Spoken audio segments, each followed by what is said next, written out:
Ang sinasabi kasi, kailangang merong isa, at least isa, na incumbent congressman na mag-endorso nga sa impeachment complaint. Walang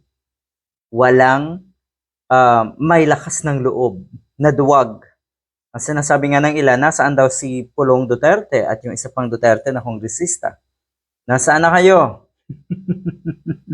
Siguro itong mga Duterte naniniwala rin na walang basihan talaga yung impeachment complaint na itong grupo ni na Mike Defensor, ni Chavit Singson. Siguro naniniwala din silang walang basihan yon. Kaya naduwag na mag-endorso nga netong complaint na ito. Siguro kung naandyan pa itong si Kiko Barsaga, kasi sa ngayon, suspendido yan, at mukhang palalawigin pa yung suspension sa kanya, at kalaunan ay mukhang isusulong na rin ang expulsion laban nga dito sa kongresista na taga Dasmariñas, Cavite na si Kiko Barsaga. Kung siguro naandyan pa yan, baka posibleng siya pa ang mag-endorso. Naka-leave or suspendido kasi ang congressman ng Dasmariñas. Kaya ayan, walang nag-endorso. Yun pala, etong lahat ng ito ay drama. Photo ops lang daw. Yung kuno ay isang maleta na ebidensya. Yung kuno ay napakaraming hawak na USB na itong itong isang babae na nagngangalang Binag, Cathy Binag.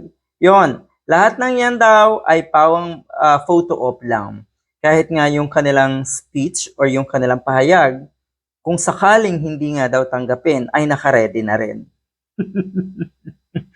Pero eto, inasahan din daw kasi na i-endorso na itong si Mike Defensor, netong si Paulo Marcoleta rather, ang impeachment complaint na itong ang sina Mike Defensor at si Chavit Singson at ng iba pa.